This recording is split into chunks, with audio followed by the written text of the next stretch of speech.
You are on your knees in the sand. It burns through your skin. Your legs ache, locked in place, trembling from strain and heat. An iron collar clamps around your neck, cinched so tightly that every swallow feels like choking. A chain runs from it, linking you to 11 other women, close enough that you can feel their movements, close enough to hear them breathe. One is crying, quietly now. Another whispers a prayer, syllables unfamiliar, a language you don't understand, but somehow recognize as desperation. A shadow cuts across your face. For half a second, the sun disappears. Relief washes over you.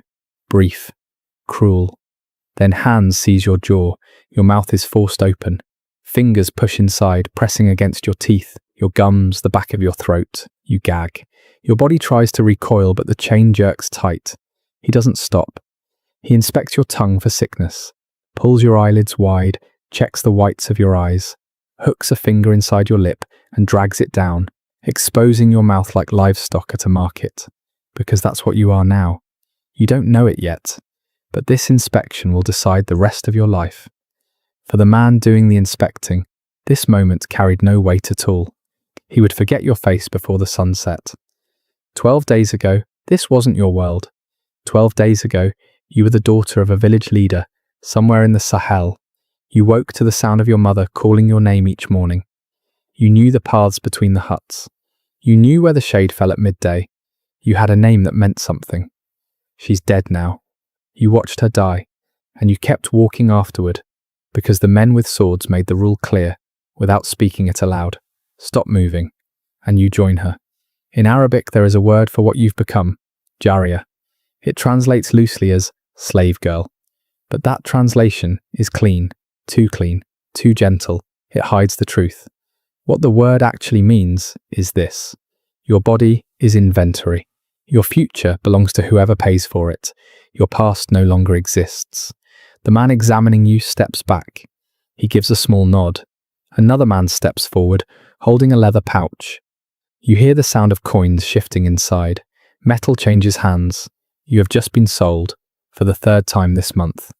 And where they are taking you, historians will spend centuries pretending never existed. This is the Arab slave trade. 14 million Africans. More than 13 centuries. That length of time matters more than the number. Systems don't survive 13 centuries unless they are carefully maintained. A system so efficient at erasing human beings that almost no descendants remain to tell the story. If this history matters to you, subscribe to Grim History, because we do not turn away from the stories the world tried to bury.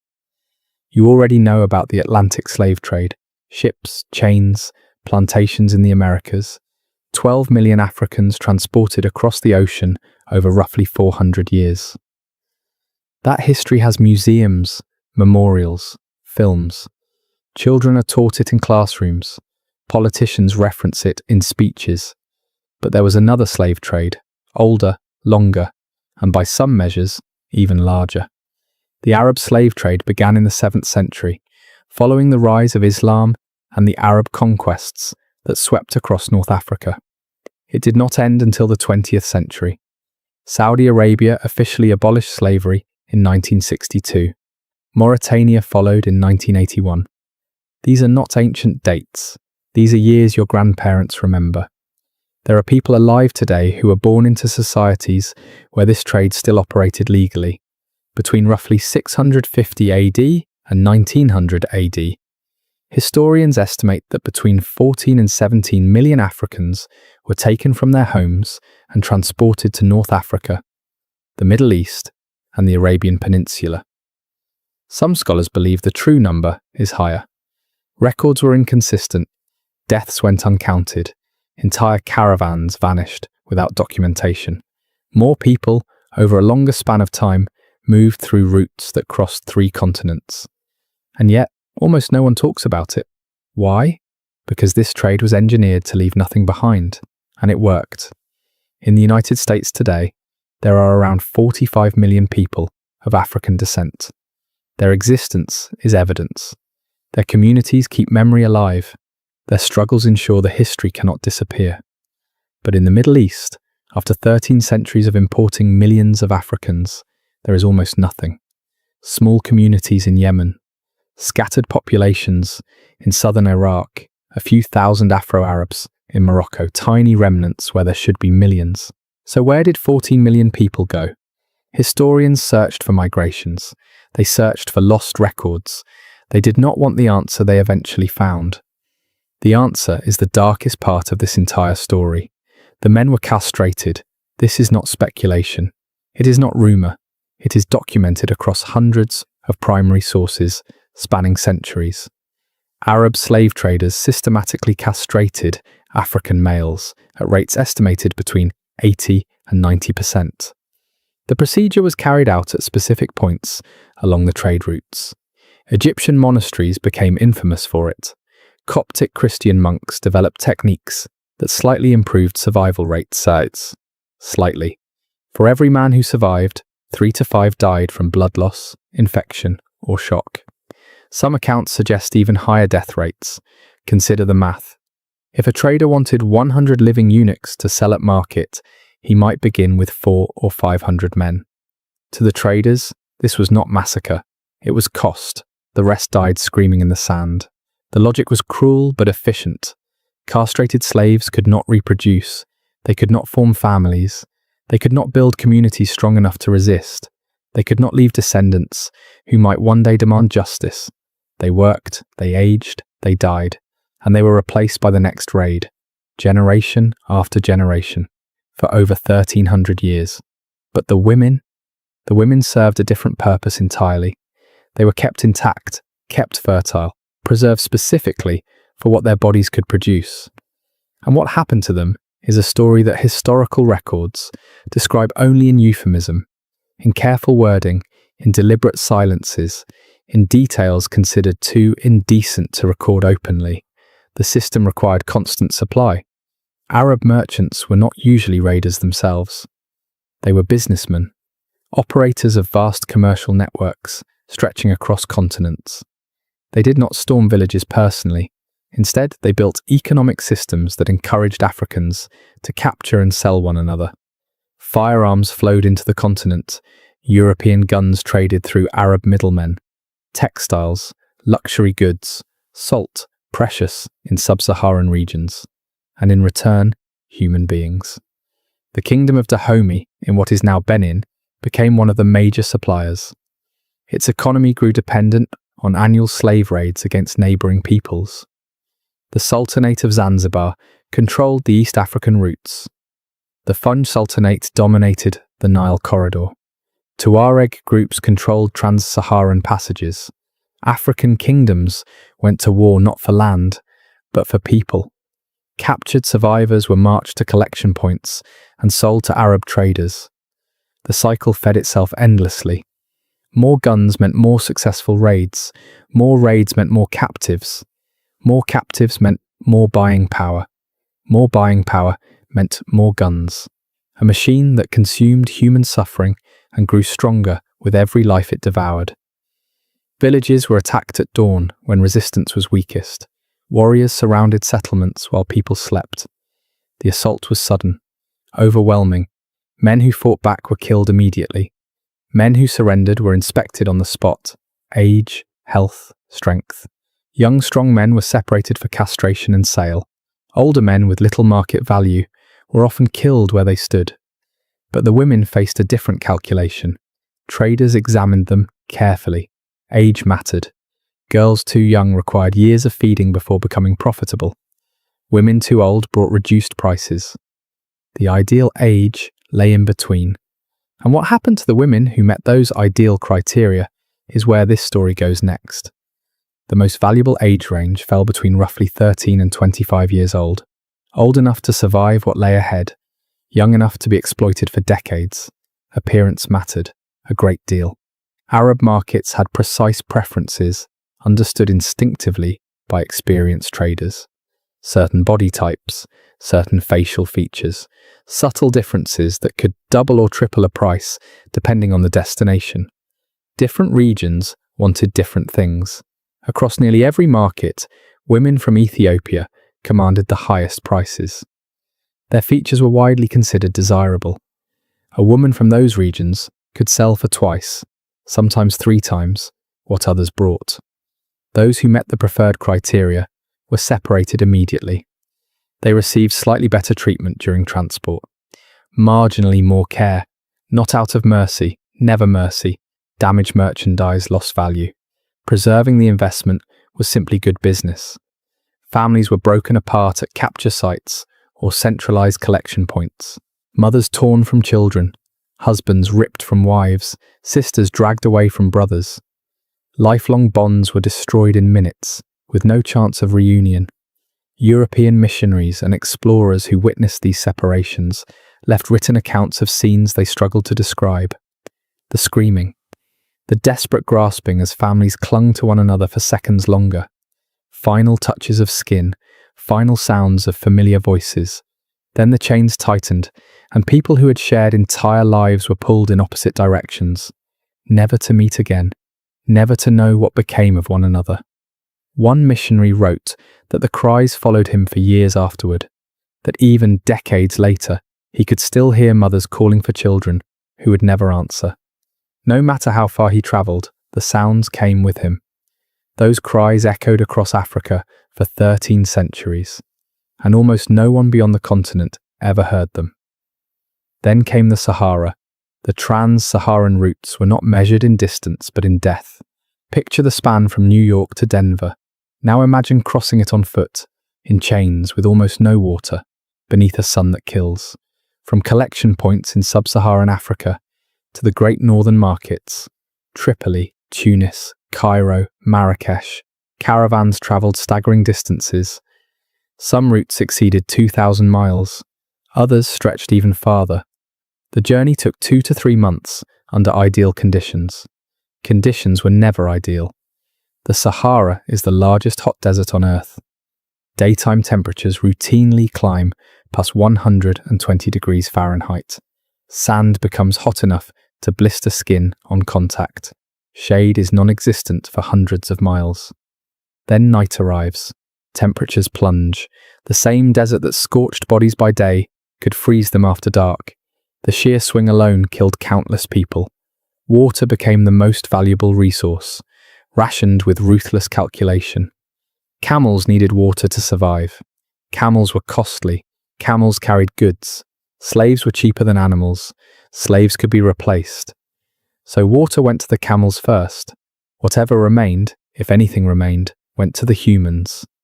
Lips split until they bled, tongues swelled, throats burned, and always the knowledge that there was nothing to drink, with hundreds of miles still ahead. Food was scarce, dried dates, sometimes bits of meat, just enough to keep bodies moving. Never enough to preserve strength over months of walking. Death was constant. Historians estimate that between 20 and 30% of captives died during Saharan crossings. Some caravans lost half of their human cargo. Others arrived with losses exceeding 60%. Those who collapsed were abandoned. By the time this happened, no one reacted. That was how the caravan knew it was working. Stopping to bury the dead slowed the caravan. Stopping to help the dying risked losing the living. The calculations left no room for compassion. People were left sitting in the sand, too weak to continue, watching the caravan disappear as they waited to die. Over time, the routes themselves became marked by bones. Heinrich Barth, a German explorer who crossed the Sahara in the 1850s, recorded what he saw. He described paths littered with human skeletons. In some valleys, the remains were so dense that it was difficult not to step on them. Skulls bleached white by the sun, rib cages half buried in drifting sand. These were not ancient bones, they were recent, fresh additions to trails that had been collecting bodies for over 1,000 years. René Caillier documented similar scenes along western routes. He wrote of valleys that appeared white from a distance, not from sand, but from accumulated remains. Gustave Nachtigall described regions where skulls and bones gave the ground a pavement-like hardness beneath one's feet. Hundreds of thousands of people, possibly millions, over 13 centuries. Their remains scattered across the largest desert on Earth, marking the paths that consumed them. Silent evidence of a system the world chose not to see, for the women who survived, who somehow endured the thirst, the heat, the cold, the starvation. Arrival at a North African port meant only that the immediate dying had stopped. Nothing more. Survival carried its own price. Many arrived broken in ways that left no visible marks. Their bodies completed the journey. Their spirits did not. What awaited them next was not an end, but a transformation. The slave markets of the Arab world were ancient institutions, refined over centuries into systems of terrifying efficiency. By the time European observers began documenting them, Cairo's market had operated continuously for over 1,000 years. Generation after generation of traders perfected the routines: pricing, classification, inspection. Buyers arrived from across the Islamic world and beyond. Ottoman nobles from Constantinople, Persian merchants from Isfahan, wealthy households from Damascus and Baghdad, traders from the Gulf seeking domestic servants. Even Europeans, despite official bans, found ways to participate. Markets were divided by category: unskilled labourers in one section, skilled workers in another. Domestic servants elsewhere, and behind screens, in restricted areas, women intended for private sale. The evaluation process was methodical. To someone seeing it for the first time, the calm was the most disturbing part. Teeth were examined first. Dental condition revealed age and health. Experienced buyers could estimate remaining years of usefulness from teeth alone. Then skin tar, searched for disease, scars, flaws. Hair was inspected for texture and length. Then everything else.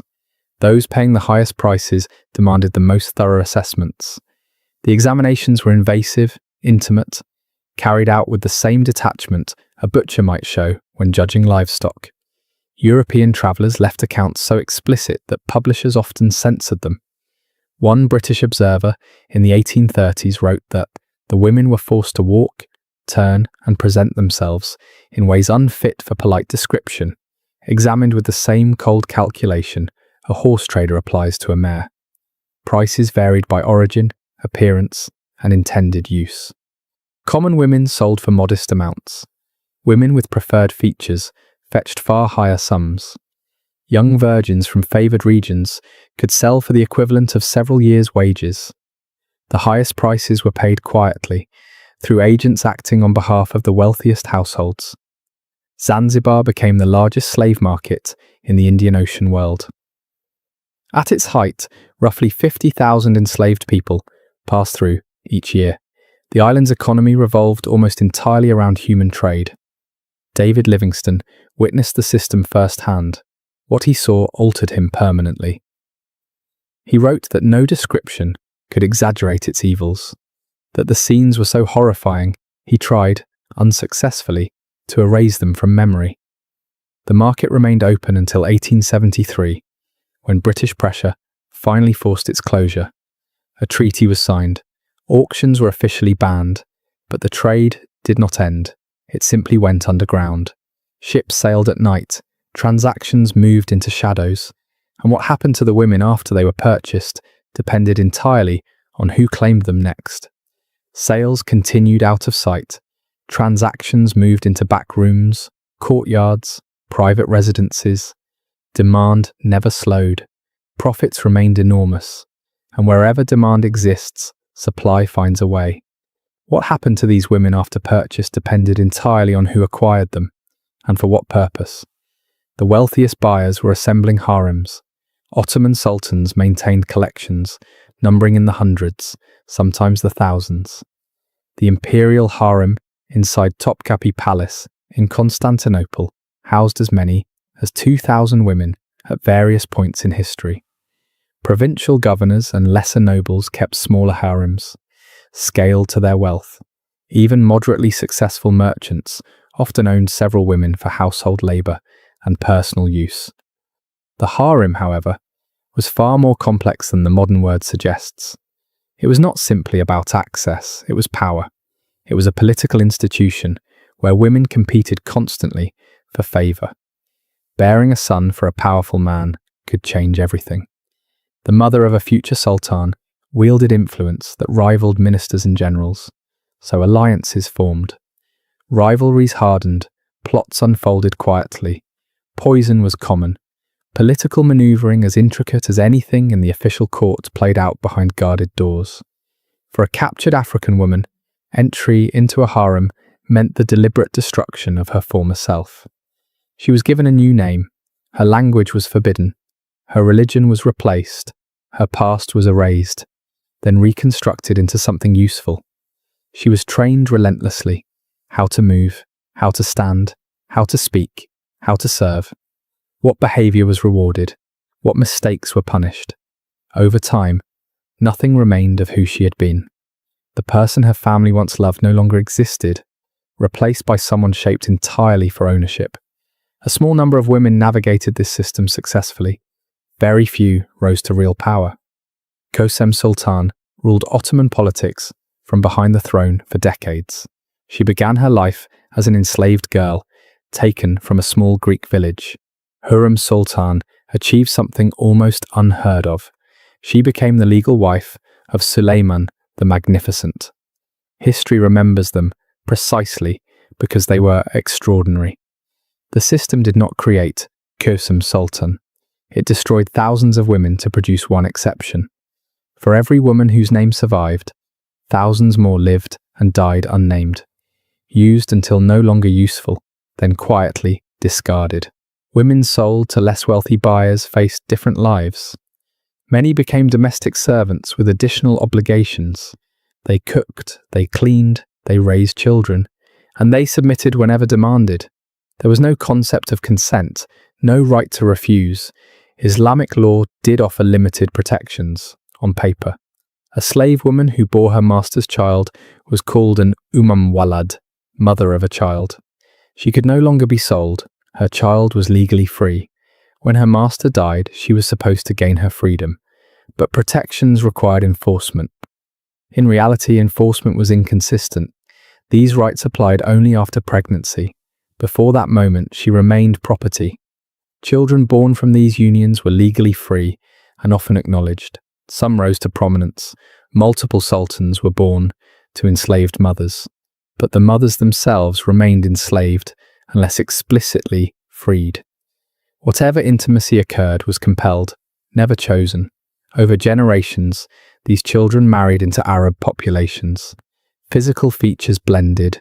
African ancestry diluted with each generation until it faded from view, until it vanished. This was the final erasure, not just of individuals, but of their descendants, not just of lives, but of any evidence those lives had ever existed. If you're still watching, stay with this, because this story does not end here.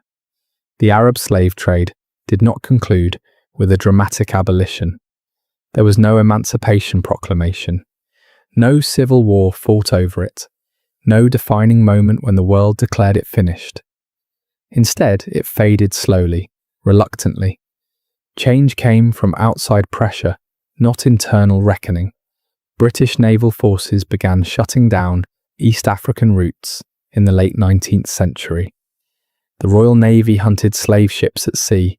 Colonial administrations disrupted Trans-Saharan networks as European powers divided Africa among themselves. International pressure forced formal abolitions throughout the 20th century. But the legacy left behind was not monuments, it was absence. Today, in the Middle East, there are virtually no descendants of the 14 million Africans taken there. The men were castrated. The women's children were absorbed into surrounding populations. Their heritage dissolved until nothing remained. This is why silence is not accidental. It is the final outcome of the design. The victims vanish so completely that most people do not even know they existed. No films tell their stories, no holidays mark their suffering, no leaders speak their names. In 2020, archaeologists working in Libya uncovered a mass grave, hundreds of remains. Analysis showed they were sub-Saharan Africans who died in the 18th or 19th century. Almost certainly enslaved people who collapsed during the crossing and were left behind as caravans moved on.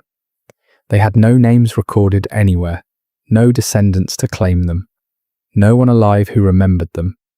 No grave markers, no memorials, only bones in the sand, silent proof of a catastrophe the world chose to forget. The Atlantic slave trade left 45 million descendants who keep that history alive. The Arab slave trade left silence, nothing but silence. 14 million people erased so completely that we do not even know their names. The woman in the market, the one whose teeth were inspected, whose body was judged, whose humanity was stripped away piece by piece. We will never know what she was called before they took her name. The name her mother whispered, the name her village knew. She might have ended up in a Cairo harem, competing for scraps of attention from a man who owned her. She might have lived in a household in Baghdad, cooking and cleaning, summoned whenever desired. She might have faded into a corner of a palace in Istanbul, forgotten as youth passed. She might have borne children who never learned her language, who never heard her songs, who never knew her stories or where she came from. She might have died in the desert, her bones joining millions of others along routes civilization pretends never existed. What we do know is this: nothing about this story survives unless it is carried forward deliberately. She existed, she suffered, she endured what no human being should ever endure. And for 13 centuries, millions like her sustained a machine designed to consume them entirely. The Atlantic slave trade has museums, memorials, days of remembrance. This history has sand covering bones no one will ever identify. Remember her not as a number, not as a statistic. Remember her as someone's daughter. Someone who laughed once, someone who had a name before it was erased. That may be the only memorial these 14 million ever receive. If this story mattered to you, drop a like. Subscribe if you haven't already. And tell me in the comments what time it is and where you're watching from.